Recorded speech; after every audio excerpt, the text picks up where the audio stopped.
What's going on, people? Today I'm going to talk about the Coke Zero Sugar 400 at Daytona in 2021. Man, this is a fun race to watch, and Ryan Blaney, sim- I can put it very simply, he just gave me the bird. I said his wins weren't for real. His two wins weren't for real. He just went off and won a third one. In my opinion, when you win three races in a season, it's a big statement. I feel like you can win two fluky races in a season, but like three, I feel like that's a statement for Ryan Blaney. He just gave me the double bird. Yeah, it was a very fun race today.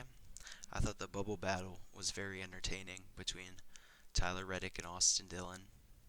Reddick pretty much had the upper hand the whole day, but at the very beginning of the race, when Reddick was in the back and Dillon was in the front, it looked like Dillon could possibly pull this off and get in the playoffs, but Dillon ended up getting in a wreck, and they both actually got in a wreck, but um, Dillon ended up getting the worst of it, even though it looked like Reddick was going to be out. But somehow his crew did a great job keeping him in the race, and he was able to continue and eventually make the playoffs. So shout out to Tyler Reddick, good for him making the playoffs for the first time. Same time, you got to feel bad for Austin Dillon. He had a very solid season, I would say. Other than last year, I would say this is the best of his season of his career. But because of the playoff format and the win you're in system, he didn't make it. Speaking of the whole win you're in system, I think in terms of the win you're in system, I think Daytona is the perfect final race for the win you're in system from like an entertainment standpoint and like a marketing standpoint from NASCAR. I feel like because Daytona, it's like literally anyone can win. Like we saw so many people up front today that we've never seen up front this season. We saw Corey LaJoy, out of all people, almost win this race. We saw Chris Buescher at the front. He actually ended up getting disqualified, but he looked like he could have won the race. My man, Ross Chastain, he was leading some laps. We've seen him up front a little bit, but not as much as we did today. We saw Bubba leading some laps. We've never seen him up front. Matty D, I've only seen him up front like once.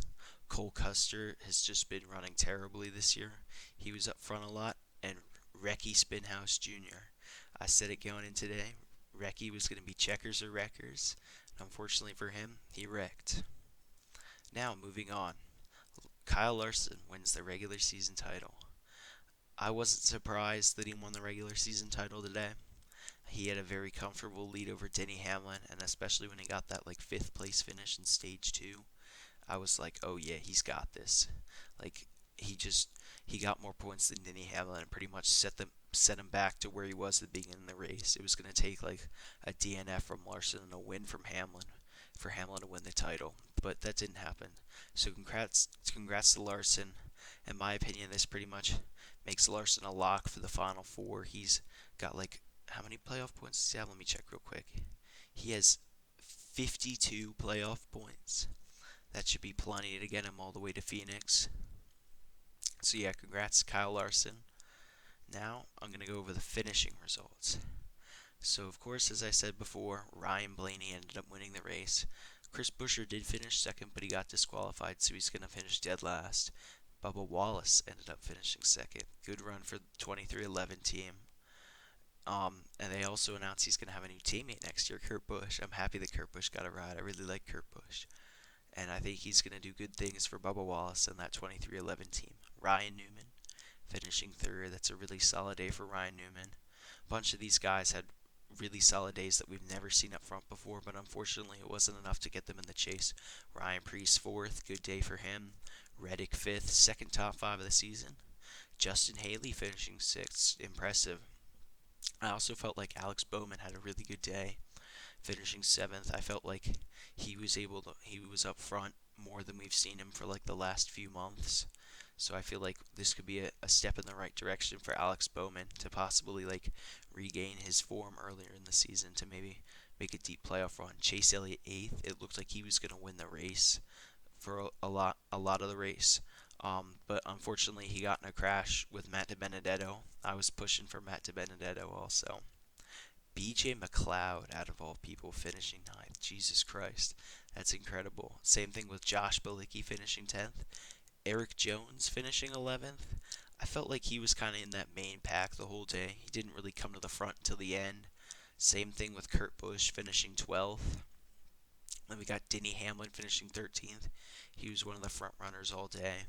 I thought he could have won the race also. Eric Almirola finishing 14th.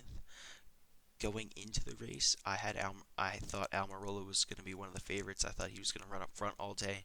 Kevin Harvick also finishing 15th.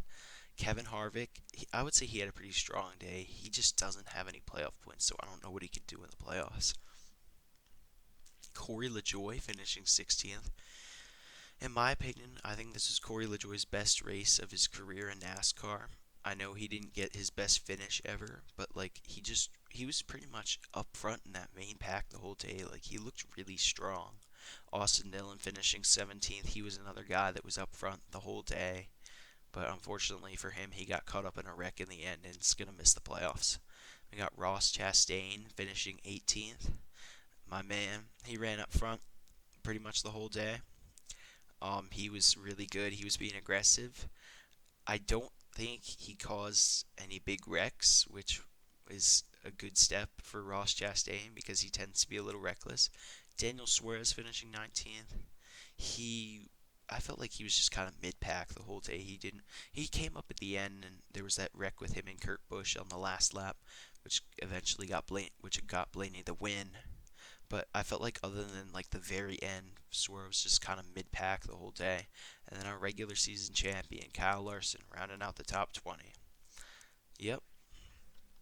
So, my overall thoughts on this race. I thought this race was very entertaining. I thought it was a great race. I think this just proves that Daytona is just one of the best tracks, one of the best tracks just on the schedule. In my opinion, it's the second best behind Talladega. I just think, I just think the super speedway tracks are just the best. Like the racing is always really good. The finish is always really close because they're all bunched up. And I feel like, yeah, I think the races are just really good there. All right, I think I might make a video on like my chase predictions. So if anyone's actually watching this, stay tuned for that. All right, thank you for watching, and I will see you next time.